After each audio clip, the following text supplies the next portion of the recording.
And I'm very happy to introduce the two stars of the film, David Oyelowo and Lupita Nyong'o.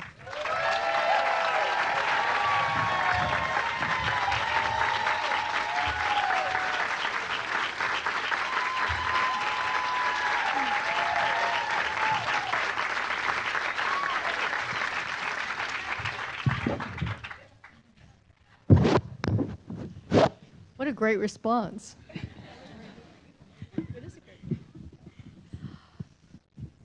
This is, as I said, so moving, but I think the moment that really got to me a lot was at the end when I saw the real people come out. There's something about that scene that is just so touching. What was it like for you to play not just real people, but people who are right there in front of you? What was your interaction with them? And how did they inform what you did on screen? Well, I think what you see in that moment at the end is the genuine nature of the relationships that played out while we were doing the film. We were so humbled by just the joy these people are able to have in the midst of very real challenge, the humility of them, the genius of them, the fact that not only Phiona, but so many of the kids that Robert teaches this game, it really illustrates that being smart has nothing to do with literacy. It's something that you have and needs nurturing in order to have its full expression. But they were just incredible people there under the most difficult circumstances. And so, that sequence at the end was something that happened very organically on the day. I remember being somewhere and Mira saying, "Everyone come, we're just going to do this thing." I'm like, we were, okay, let's do it. But the genuine nature of what you see there is to do with the fact that even when the camera wasn't rolling, the relationships you see are as they were playing out while we were shooting the film.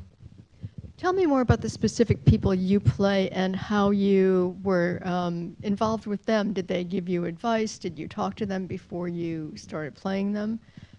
Lupita? Yeah, I got to Uganda about 3 weeks before we started shooting, and one of my first stops was to visit Harriet in the house that Phiona built her. And Robert Katende took me to translate for me because she only speaks Luganda. And I sat with her for an afternoon and we just talked about her and her life and how she became the woman she is. And what struck me, among many things, was how grounded she was, how reserved and dignified. And it was something that, it didn't matter how much money she had in her pocket, she always managed to hold herself with dignity. And that was definitely something that I wanted to respect and honor in my portrayal of her. And yeah, she's a very practical woman and she's quite enigmatic, but so comfortable in who she is as well.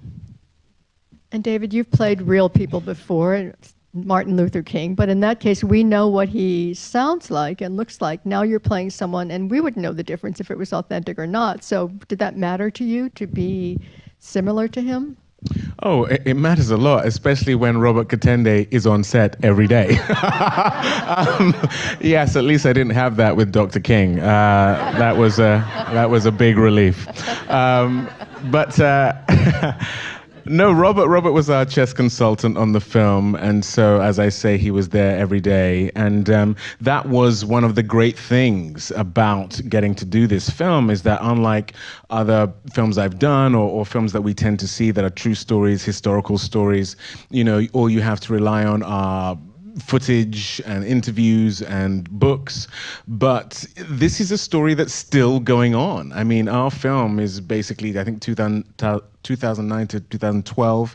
When we were shooting it, Phiona was still a teenager, and Robert is still in Katwe teaching these kids. And between takes, a lot of the pioneers, a lot of the kids who are in the movie were coached by Robert. So literally between takes, they would keep on playing chess, and he would kind of teach them, and I would just be going, oh, okay, got that, steal.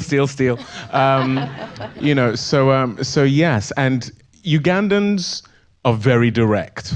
They will let you know. And so if I was getting it wrong, they do it in a very demure way, but it would be, no. So getting it right was absolutely of a premium. Every director is a little different, and you've worked with great directors, both of you. And I would put Mira in that category as well. What is unique about her as a director? You go way back with her, don't you? I do. I worked for Mira behind the camera. I was her intern back in 2005 at her company, Mirabai Films. And then in 2006, which is 10 years ago, I actually went to Uganda to work for her film school, Maisha, over a summer holiday while I was in college. So I know Mira. I have been her employee. And what I learned back then is how honest she is, and she is just relentless about getting things right, and she's so passionate, and so that passion informs her communication. I mean, she will tell you like it is, and that's something that's very refreshing. She doesn't butter you up or anything. She tells you like it is, and it's always without guile, you know. And I learned that then, and so I was ready and prepared to be in front of her camera. But what it does is that you know exactly where you stand with her at all times, which is great. And she also comes from a documentary background, so cinema verite is something that she relishes in. And so while we were shooting, sometimes, you know, we were shooting in Katwe, and Katwe is alive. And it's not a place where many films get shot. I think we may have been the first of this size, for sure, to be shot there. And so we would attract a lot of attention, but we'd also have... That was just Lupita. Let's be honest. No, I think the cameras and the cranes had something to do with it. But but also life is happening, you know. We had to navigate open sewers and rickety bridges, and you know, and so shooting in that environment. I remember that we were shooting a scene, the two of us, and a goat walked into the shot, and Mira didn't say cut. We just kept going. And so what that environment allowed for us, and what Mira allowed, was for us to really just be there and deal with things as they would be, you know, including the goat. And that's something that was so exciting, refreshing, and immediate. I mean, it was very, very inspiring. David, you hadn't worked with her before, though. So what was your experience of working with her? I think, as Lupita says, her honesty, which at the end of the day, as an actor, that's your job, is to tell the truth. And I just loved, you know, for myself as a person of African descent, I loved the fact that she was intent upon telling not just the truth of the story, but the truth of that place. We have seen a lot of films come out of Africa, the ones that cross over anyway into the West. And it's not to say that films about child soldiers and genocide and disease and dictators and all of that stuff aren't true of the African continent, but you need balance. And I think we haven't had enough of that out of, in terms of films that... films portraying Africa, and the fact that she has lived in Uganda for 27 years. It's one of those rare instances where you are getting an African story told from within as opposed to from without. And that matters. Perspective, in my opinion, matters. And, you know, I also loved the fact that, you know, she's a female director, and that, to my mind, is why we get to see this story of this young girl. I think without Mira in the director's chair, there may have been a temptation with a male director for it to be Robert's story. In fact, that's normally how these films get told, through the coach who goes in and, you know, helps this team, and oh, this girl Phiona wins some championships, but you know, it's all about the guy. And so the fact that it's Mira. The fact that she knows about the environment she's portraying, the fact that there is a love for that place, and the fact that she, as Lupita says, is so honest about it and doesn't want to give it a sheen or a shine or to sanitize it, which, you know, to give credit to Disney is something they let her do, because if there was any company on the planet who you could accuse of putting some kind of gloss on it, it would be Disney. But Mira went in there and reimagined Disney for Disney. And I hear they're very happy about it. Tell me about shooting there and some of the locations. Did you shoot in some of the places where Phiona and her family or Robert actually lived? Yeah. Yes, yes. Specifically? Yes. The church that David teaches the kids chess is the very same church that Robert Katende taught the kids chess, for example. Yeah, and we were in exactly that environment. In fact, I remember a day where we were shooting just outside the church, and Madina, who plays Phiona, you know, you can forget. You're used to being on sets with other actors and everyone's from somewhere else, and you can forget that how real the environment is in relation to some of the other actors. She pointed at a tin shack about 400 yards away and said, "Oh, that is where I live." And it was a stark reminder to me of the fact that this is real. You know, this wonderful girl. It typified the parallel with the story itself. You know, Phiona had been plucked from obscurity as a chess prodigy and is now a chess champion. Madina has been plucked from the very same environment and is now the lead in a Disney movie. And you know, in that moment, it sort of really reconfirmed to me the import of the story and why, you know, for Lupita and I, the joy of being plucked out of our reality, whether it's Hollywood, the West, or whatever, even though we're children of that continent, but to have to, I relearned so much as an actor for being in those environments with those people who are from that place, because I couldn't go in and imbue it with all of my training or whatever. You know, they were just being unaffected, truthful, real. And if I went in there and was polished and technical and all those kind of things, I would stand out as someone who didn't feel subsumed into that environment. So shooting in the actual place was invaluable. And were those children all non-professionals? Had they ever acted before, any of them? Or? None of them had acted before, save for Night, Caryn, who my oldest daughter in the film. She is actually an actress on a local TV show. But all the pioneers, all the main children in this movie were all first-time actors. Yeah, to the extent that you know, while we were shooting, I took them to the movies as a treat, and there are only 4 movie theaters in all of Uganda, and to go to the movies is about a month's wage. So none of them had been, and so I took them, but I didn't know at the time that they'd never been to a movie, so I took them to see Jurassic World. Don't judge me. Don't judge me. Look, I watched it when I was a kid. I watched Jurassic Park. It was formative for me. I was trying to do the same thing for them. And Madina in 3D. Okay, listen. Clearly a mother. I know. Madina was sat next to me, who plays Phiona, and just with her talons in me the whole time, just going, and halfway through the movie, she goes, "Is that what we are doing?" And I said, "Of course it's what we're doing." And that's when I realized she had never seen a movie on the big screen before. So, you know, that's yes, they had never acted before. Don't judge. Listen, I was trying to do a good thing. We'll talk about it later. I'll walk you through my thought process. Did you have to sort of coach them through the scenes, or was that all mirrored? They went through a very rigorous workshopping process. Mira was looking for Phiona, the girl who would play Phiona, for over 6 months, I think. She saw over 700 girls.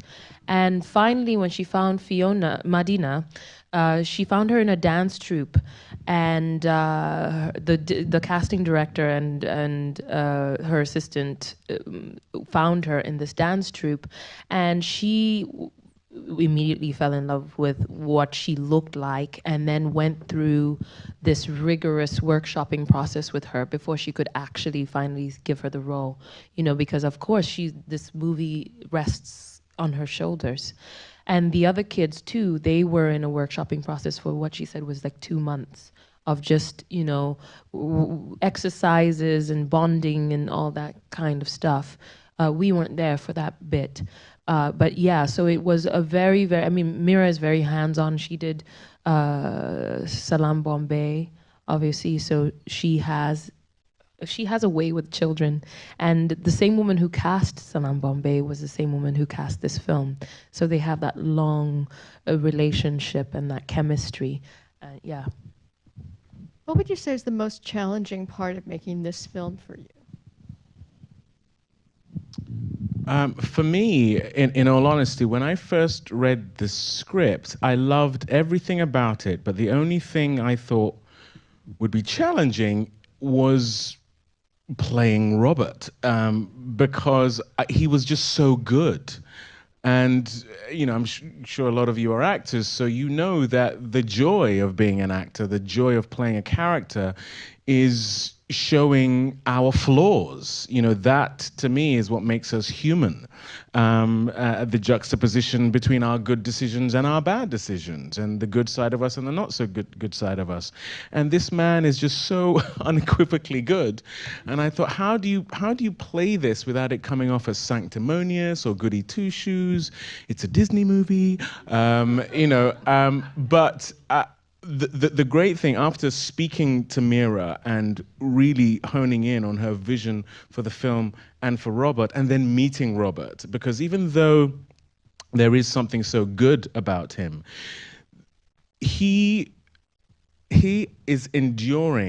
continues to endure very real cost for the choice he's making for these kids. And so the conflict, which is drama, obviously, the conflict for him is the fact that he could be an engineer and be earning the kind of money that would keep his family in much better situation. His wife was pregnant with their second child while we were shooting, and at the time he had another of 6 of the pioneers living with them while his wife is pregnant. He has already a child, and he just can't help himself but look after. They're his children. He calls them that, and so for me, the way in I found was how he is with the children, which is just to be there for them, and then what he's like when he's away from that, the conflict in himself, and how am I going to be my best self for these children and for my family. So, you know, my trepidation was sort of overcome by discovering that. And you see that in the film. You can see that side of him, so that comes through very clearly, I think. Thank Lupita. goodness.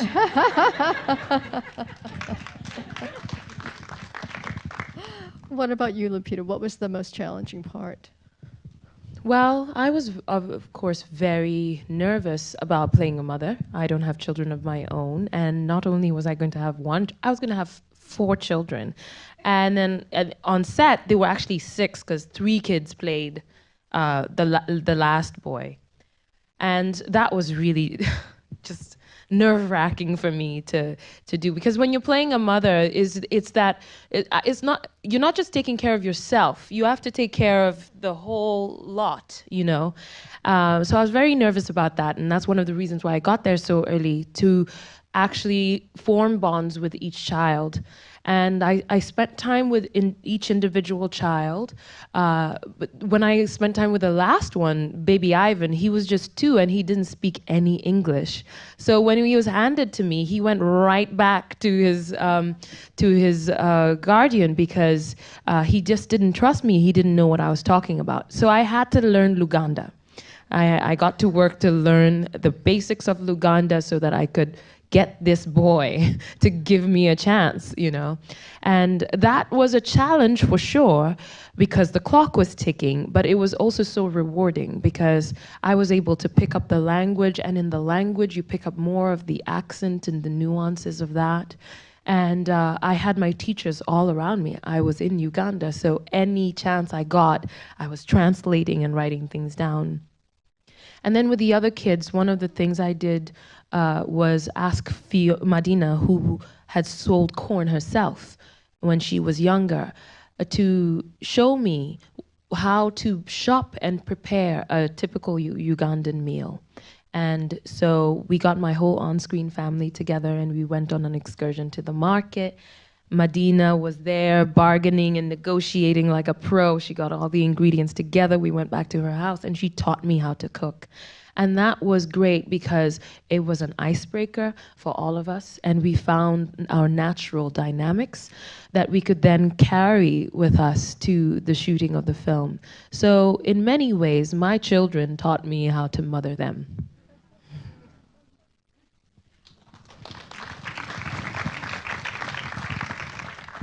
I want to make sure we get to some of your questions that you asked before. I don't know who this one is from, but how many weeks did you shoot, and were there any reshoots?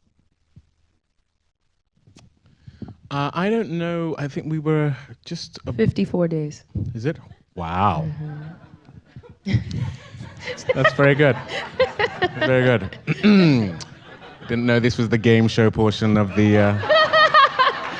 I would have been more prepared. We saw what happens when you don't prepare last night.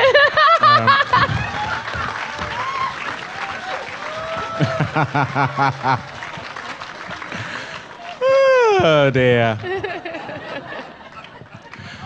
I think there were bits of reshoots with the kids. I was aware of that. Just little bits and pieces, just to as glue. But the music video at the end was an opportunity for us all to go back and do a bit more. And what happened there is we'd shot the film. Lupita and I had gone on to different things, and then you were in Kenya.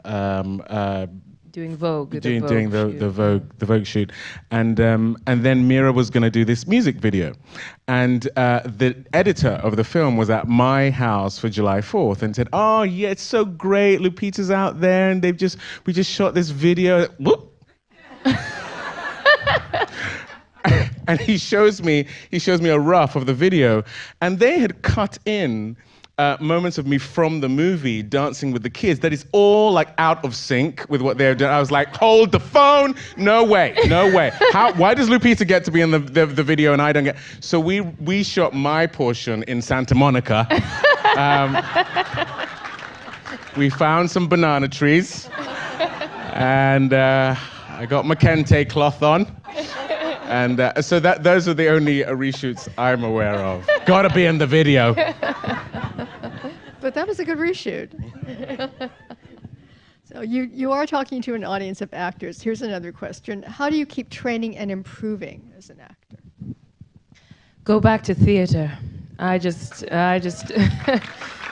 thank you. Yeah, I just did really the better part of 6 months doing Eclipsed off Broadway and then on Broadway. And for me, I wanted to do that to go there and flex my muscles, because there's nothing like performing in front of a live audience. You know, there's an immediacy there and a discipline and a stamina that you have to really exercise, that you don't necessarily get when you're just doing 8-minute bursts of things, you know, on a film set. So for me, I always want to be able to come back to the theater and get those muscles going, because the theater gives you a chance to be big and to really live in your whole body.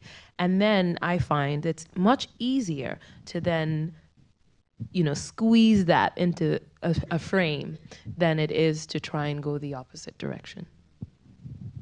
David, what about you? I wholeheartedly agree. You know, I'm about to do a play here in New York, about to do, oh, good. The word Fabulous. is out. Glad to know there won't be empty seats. Now I'm going to play Othello at the New York Theatre Workshop, and yeah, and I haven't been on stage for quite a while, and you feel it. You feel when you haven't, because as exactly as Lupita says, the theatre is the truth. The audience will tell you every night whether you're telling them the truth or not. Why am I doing it? Just give me the camera. But yeah, and so that's why I'm doing it. I really want to. It just and Shakespeare. There's just nothing like Shakespeare. You'll never surmount it. You're always climbing to reach it, so to speak. So yeah, I would agree. So for both of you, in your career, has there been somebody who has been very, very important? Someone who helped you at a turning point or inspired you early on, who really made a difference for you?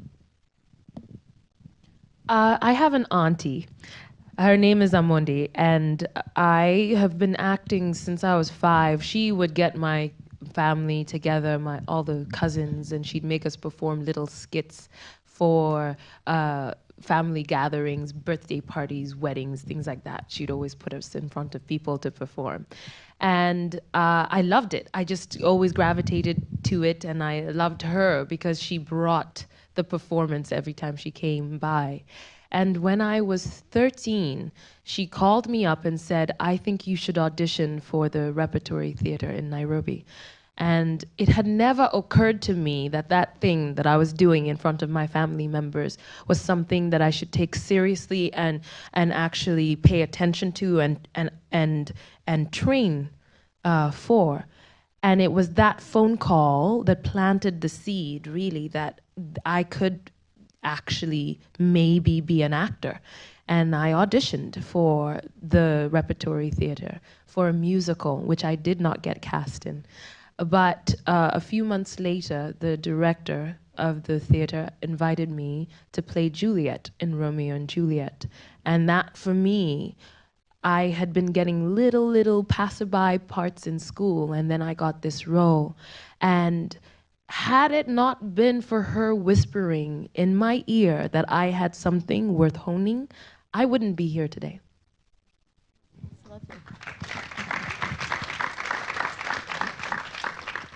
David, who was influential for you? Yeah, I had a very similar situation, which, it just goes to show, again, what the film illustrates is how young people at formative times in their lives need someone to come alongside and say, I see more in you than you currently see in yourself.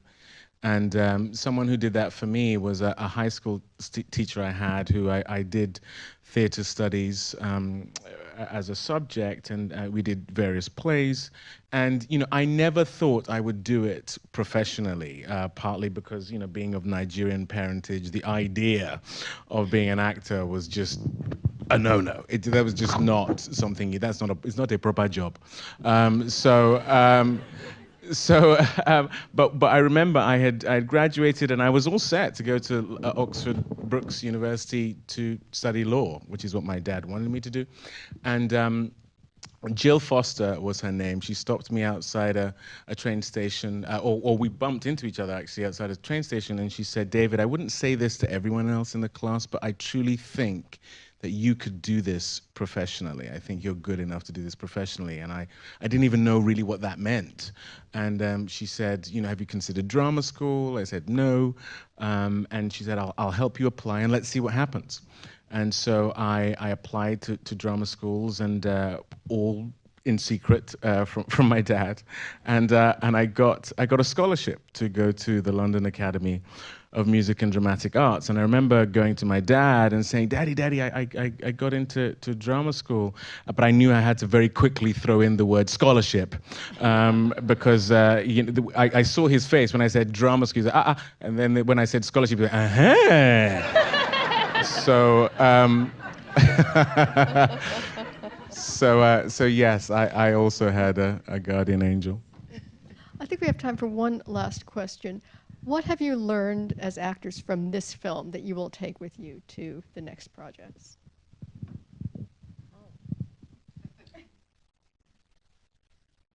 Well, for me, if I'm to be very honest, after I did 12 Years a Slave and it blew up my world, I thought to myself, where do I go from here? I mean, the project itself, forget the accolades, the project itself was such a gift.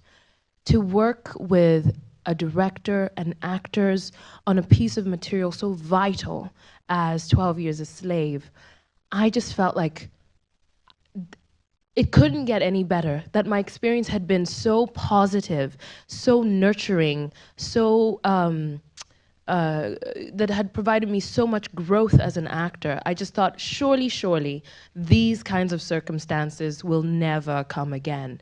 And everyone said to me, yo, enjoy this while it lasts, because these kinds of sweet projects where everything just feels like it fell into place and the stars are aligned, they don't happen all the time. And then Queen of Katwe came, and it offered me a totally new opportunity. I got to work in my home area, East Africa, and I got to work with a visionary female director.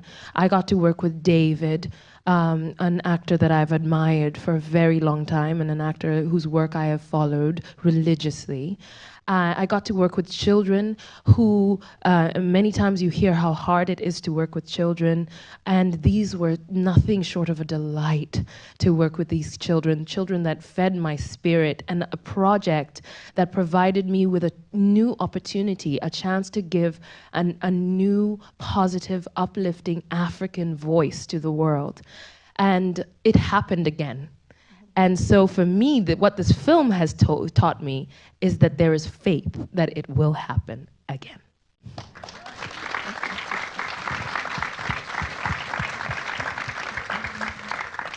David, you get the last word.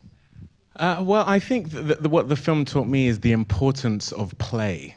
You know, what Lupita was describing earlier about what her aunt saw in her, and I think what my teacher saw in me is what we do starts with play, with having fun, with portraying life as we see it. And that's what I saw these kids doing. And it reminded me of why I love what I do. I think, you know, when you're doing quote unquote important films and you're playing characters that, you know, kick your behind in terms of the amount of preparation and you know, it all can feel quite lofty and, like I say, important.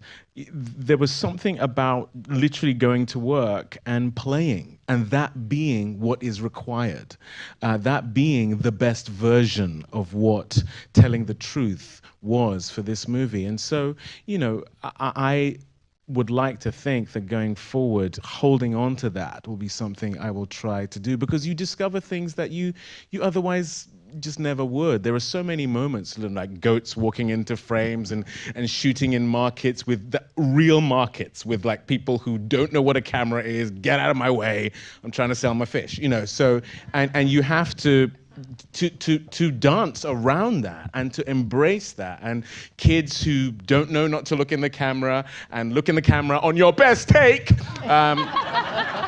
and you've just got to play.